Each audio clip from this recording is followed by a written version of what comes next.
ماشاء اللہ کل کی رات نہایت ہی بابرکت تھی اور مرواس کے عظیم الشان جلسہ عام نے اس نورانی رات کے اندر چار چاند لگا دیے۔ دیکھیے آگے نیکسٹ ویڈیو میں۔ بسم اللہ الرحمن الرحیم۔ کل شام ہمیں مرواس کی جامع مسجد میں نماز عشاء ادا کرنے کی سعادت نصیب ہوئی۔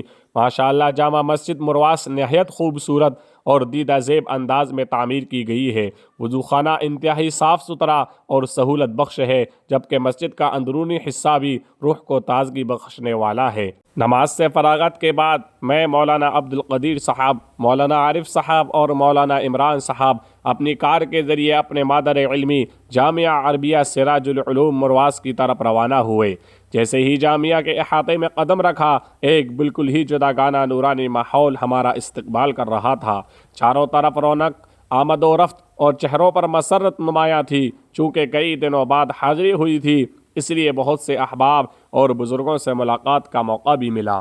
ماشاءاللہ لوگوں سے ملاقات کر کے دل کو ایک عجیب سا سکون حاصل ہوا اور دل باغ باغ ہو گیا۔ اسی دوران ہمارے علاقے کے معزز قاری خلیل صاحب سے بھی ملاقات ہوئی، جو ساگر میں انتظامی ذمہ داریاں نبھا رہے ہیں۔ پھر ہم جامعہ کے اندر داخل ہوئے۔ جیسے ہی اندر قدم رکھا تو یوں محسوس ہوا گویا نور ہی نور بکھرا ہوا ہے۔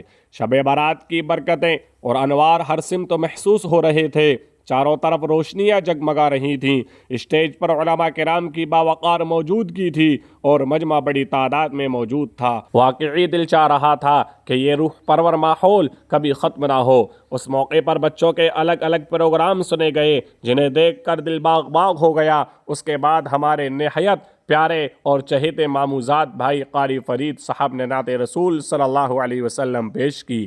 ماشاءاللہ ان کی مترنم آواز اور دل سے نکلی ہوئی نعت نے محفل میں ایک خاص کیفیت پیدا کر دی۔ پھر ایک تعلیمی مسابقہ جس نے آل انڈیا سطح پر نمایاں مقام حاصل کیا تھا، اس کا شاندار استقبال کیا گیا۔ ساتھ ہی لوگوں کے سامنے یہ بھی پیش کیا گیا کہ یہ مسابقہ کس انداز میں منعقد ہوتا ہے، جس سے حاضرین کو بڑی رہنمائی ملی۔ اس کے بعد ممتاز شاعر اسلام حمزہ ایاز بجنوری صاحب نے اپنی دلنشیں حمد، نعت اور نظموں کے ذریعے محفل کو ایک نئے جوش، تازگی اور روحانی کیفیت سے بھر دیا۔ ان کا انداز، ان کے اشعار اور ان کی آواز سب کچھ دلوں کو چھو رہا تھا۔ مجمع پر ایک وجدانی کیفیت طاری ہو گئی۔ اس کے بعد سید شرافت علی صاحب کا مؤثر بیان ہوا۔ پھر قاری محمد صاحب نے بھی سامعین سے خطاب فرمایا۔ دیگر علماء کرام کے بیانات ہوئے۔ سچ تو یہ ہے کہ دل یہ چاہ رہا تھا کہ پوری رات اسی طرح بیٹھ کر سنتے رہیں، وقت تھم جائے اور یہ نورانی لمحات ختم نہ ہوں۔ آخرکار تقریباً 4:15 بجے دعا کے ساتھ اس بابرکت جلسے کا اختتام ہوا۔